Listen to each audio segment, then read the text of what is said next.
aux 2 tentatives de rencontre avec le président de la République qui ont été sans réponse, le syndicat des magistrats réitère que l'indépendance de la justice ainsi que les revendications du SMM ne sont pas prises en considération par le premier garant de la justice.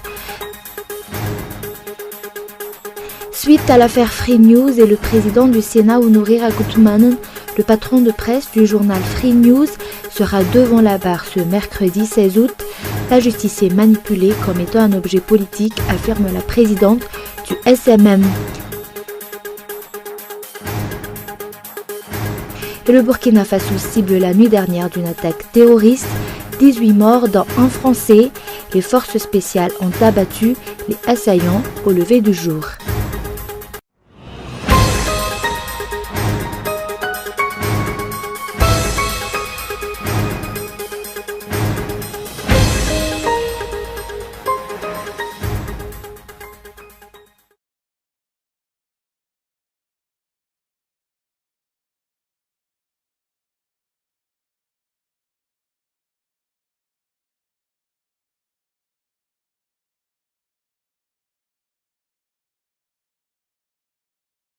Lundi 14 août 2017, bonsoir à tous et bienvenue dans cette nouvelle édition du journal en version française sur Cool TV.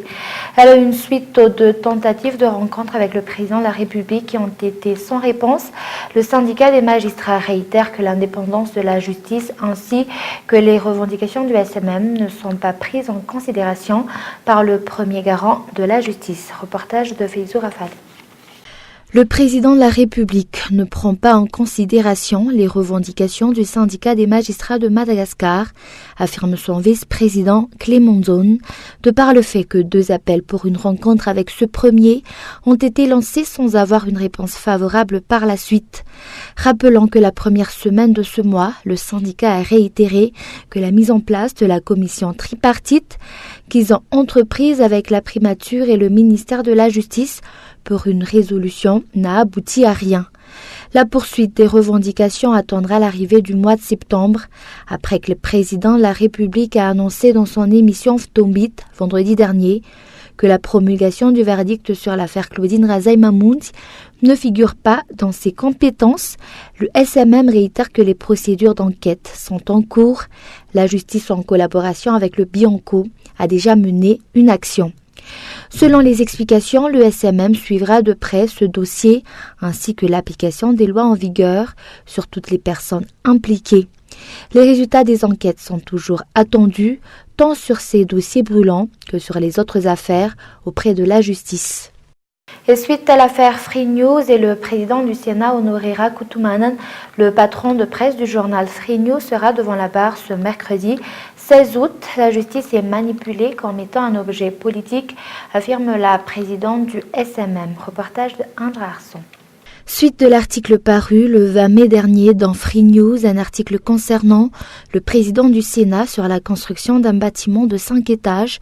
Malgré la médiation faite par l'ordre des journalistes entre le président du Sénat et les concernés auprès de Free News, l'affaire passera devant la justice. Plus précisément, le patron de presse de Free News passera devant la barre ce mercredi. Selon Fanir Souirneev, président du syndicat des magistrats de Madagascar, la situation prouve que la justice est devenue un instrument politique. Cependant, la présidente du SMM lance un appel aux magistrats pour faire cesser ce genre de pression politique faite à l'encontre de la justice. La suite du procès du mercredi 16 août est attendue par tous. À titre de rappel, le patron de presse, le directeur de publication et le rédacteur en chef passeront tous devant la barre. L'on se demande alors quel code de communication régit le monde du journalisme, celui du 2016-029 qui dissout la peine d'emprisonnement des journalistes ou autres. Affaire à suivre. Mais également dans l'actualité de ce jour, la plupart des stratégies de lutte contre l'insécurité établies par le pouvoir en place n'ont pas les effets souhaités. De ce fait, les dirigeants n'ont pas le pouvoir de maîtriser la situation d'insécurité qui sévit dans le pays. Selon un député élu, la solution face à cette situation serait de passer aux urnes et donc de laisser le peuple malagasy faire son choix. Reportage de Muramanch. La majorité des Malagasy vit dans une instabilité sociale à cause de la situation d'insécurité chronique actuellement. Jusqu'ici, les stratégies mises en place par les autorités n'ont pas ramené le calme et la population vit dans la terreur au quotidien. Vol de bovidés, viols, kidnapping, vindictes populaires, cambriolages, tel est le quotidien des citoyens malagasy. Depuis 3 ans déjà, la situation d'insécurité ne cesse de s'aggraver, tant en zone urbaine qu'en zone rurale. Rappelons que l'insécurité grandissante constitue un obstacle pour le développement du pays et les dirigeants du pays en sont les principaux responsables. Selon un député élu à Mbatfinanjan, la solution serait de procéder à une nouvelle élection afin d'éradiquer cette insécurité. Voir qui n'arrive pas à juguler le flux justement des actes criminels dans notre pays, c'est un pouvoir qui est voué à l'échec. Et c'est un pouvoir qui doit dépérir et laisser au peuple, à la majorité, à la population malgache de manifester justement leur choix. Moi je pense qu'on ne peut plus attendre un miracle, comme je le disais dès le début, qu'on ne peut plus attendre un miracle de la part de ce pouvoir actuel. La meilleure solution, c'est de passer aux urnes. Il faut passer aux urnes et laisser les malgaches, le peuple malgache, exprimer leur véritable choix. Le phénomène d'insécurité touche chaque recoin de l'île, en ville comme dans les zones les plus reculées. Sécurité grandissante, vous dites. Moi, je pense vraiment que c'est l'expression idoine. Parce que là, on ne peut plus vivre avec sérénité. Et pas plus tard qu'hier, des malfaiteurs, des voleurs, une centaine de malfaiteurs ont attaqué le village d'Ifasna, chez moi, en Mbatfinanjan, parce que la région, c'est la circonscription dans laquelle je suis élu, que je connais bien. Et vous savez, le village, le Fouk, il y a beau avoir des éléments de la DAS, du DAS, mais vous savez, avec 3, 4 ou 5 éléments, ne peuvent pas affronter les centaines de malfaiteurs. Mis à part l'utilisation des armes des forces de l'ordre par l'EDAAL, un réseau de trafiquants d'armes est déjà présent dans le pays. Un réseau qui fournit des armements pour l'EDAAL, c'est l'existence d'une faille au niveau du contrôle des frontières qui favorise ce trafic d'armes illicites. La prise d'une mesure stricte au niveau du contrôle des frontières est donc souhaitée pour la lutte effective contre l'insécurité grandissante. Et de nombreuses irrégularités ont été constatées lors de la dernière élection présidentielle, a soutenu le docteur Jean-Louis Robinson pendant l'émission Confession diffusée hier soir. Le président de la République ne tient pas non plus ses paroles. Reportage de Élie Rabiat. Le docteur Jean-Louis Robinson a été l'invité de l'émission Confession de ce mois d'août. Pendant l'émission, il s'est bien confessé, surtout sur le plan politique. En tant que candidat qui passait le second tour, il a soutenu que de nombreuses irrégularités ont été enregistrées lors de cette élection de sortie de transition. De plus, les 2 candidats se sont convenus, devant l'archevêque d'Antananarivo, qu'un nouveau décompte des voix devait avoir lieu. Mais l'autre a fait faux bond.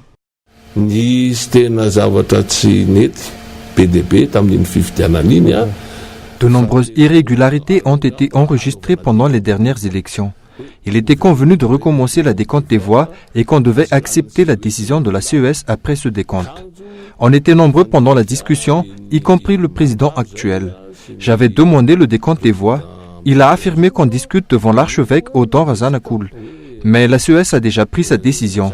Alors avec ma femme, on a décidé d'assister à la cérémonie d'investiture. Par ailleurs, le président de la République n'a pas non plus tenu parole sur d'autres sujets. Selon les explications, d'autres points, après élection, ont également soulevé entre les 2 candidats. Il y a eu accord, sans pression ni menace, mais une fois le pouvoir renforcé, les accords ont été jetés aux orties. Malgré les diverses irrégularités, les candidats ont avalé la couleuvre afin d'éviter une crise post-électorale. La CENI dispose encore du temps pour rectifier le tir en respectant et appliquant la loi en vigueur. tout en faisant montre de transparence envers les électeurs et les partenaires techniques et financiers de Madagascar.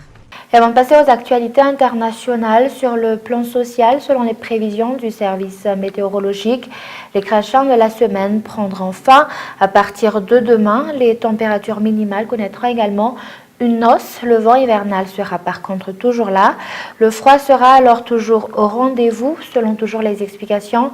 Comparé à l'année dernière, l'hiver fait son entrée cette année avec un léger retard pour se terminer également tard. Et les températures de cette semaine varieront entre 7 degrés pour les températures minimales et 20 degrés Celsius pour les températures maximales. Et nous passons aux actualités internationales. Le Burkina Faso cible la nuit dernière d'une attaque terroriste. 18 morts, dont un Français. Les forces spéciales ont abattu les assaillants au lever du jour. Reportage de France 24. Les polices scientifiques ramassent chaque douille, chaque élément de preuve devant le restaurant pris pour cible. Ce matin encore, ce quartier de Ouagadougou est sous haute surveillance. 21h50 hier soir, des tirs nourris. Un témoin filme l'attaque terroriste. Clients et passants tentent de fuir. Le bilan est lourd. 18 morts, dont au moins un Français, et une dizaine de blessés, évacués à la hâte. On venait de finir de manger. On était sortis pour attendre le chauffeur pour qu'il vienne nous chercher. On a entendu les coups et puis je n'ai plus rien vu. Au début, nous avons pensé à un braquage, mais il va sans dire que c'est au-delà de cela, puisqu'il y a toujours des clients qui sont restés dans le restaurant. Pendant de longues heures, les djihadistes retranchés tirent. Policiers et forces spéciales se déploient autour de ce café-restaurant très prisé des expatriés. Hier, un anniversaire y était célébré. L'opération se poursuit. Les personnes assaillantes, les terroristes, ont été confinées dans une partie de l'immeuble. Et donc, nos forces de défense sont en train de finaliser le travail de récupération de cet immeuble et de sécurisation de l'espace. Après 7 heures de siège, l'assaut est donné. 2 djihadistes présumés sont abattus. Ce matin, Emmanuel Macron apporte son soutien au peuple burkinabé. La France demeurera engagée aux côtés des pays de la région du Sahel pour lutter contre les groupes terroristes. En janvier 2016, c'est dans ce même quartier que 30 personnes, en majorité des étrangers, avaient été tuées. L'attaque d'un hôtel et d'un restaurant avait été revendiquée par Al-Qaïda au Maghreb islamique. Et le Pakistan célèbre les 70 ans de son indépendance en 1947. Le pays naissait du démantèlement de l'Empire britannique et d'une séparation avec l'Inde. Les festivités ont débuté à Islamabad. France 24. Des rues totalement illuminées aux couleurs du drapeau pakistanais. À Karachi, pour célébrer les 70 ans de la partition, les habitants ont pu assister à un concert, se déhancher et admirer des feux d'artifice. En ce jour de l'indépendance, tous ont voulu marquer le coup et afficher leur fierté d'être pakistanais.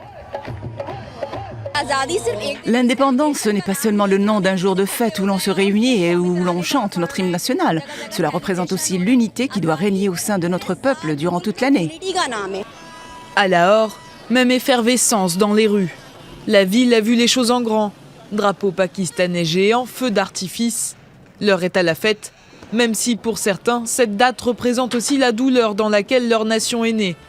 Entre 200 000 et 2 millions de personnes ont péri lors des violences engendrées par les croisements de flux humains après la partition. Le 14 août, c'est une fois par an. Ce n'est pas le seul jour où l'on doit se sentir pakistanais. Dans le nord du pays, à Rizalpur, des militaires ont défilé lors d'une parade à la Pakistan Air Force Academy. L'Inde, voisine du Pakistan, célébrera mardi le 70e anniversaire de son indépendance. Et avant de se quitter, je vous rappelle les grands points de ce journal. Suite aux 2 tentatives de rencontre avec le président de la République qui ont été sans réponse, le syndicat des magistrats réitère que l'indépendance de la justice ainsi que les revendications du SMM ne sont pas prises en considération par le premier garant de la justice. Et suite à l'affaire Free News et le président du Sénat, Honoré Ragoutman, le patron de presse du journal Free News, sera devant la barre ce mercredi 16 août La justice est manipulée comme étant un objet politique, affirme la présidente du SMM. Et enfin, le Burkina Faso cible la nuit dernière d'une attaque terroriste. 18 morts, dont un Français. Les forces spéciales ont abattu les assaillants au lever du jour. Et voilà, c'est la fin de ce journal. Merci de votre fidélité. Au revoir et bonne soirée à tous.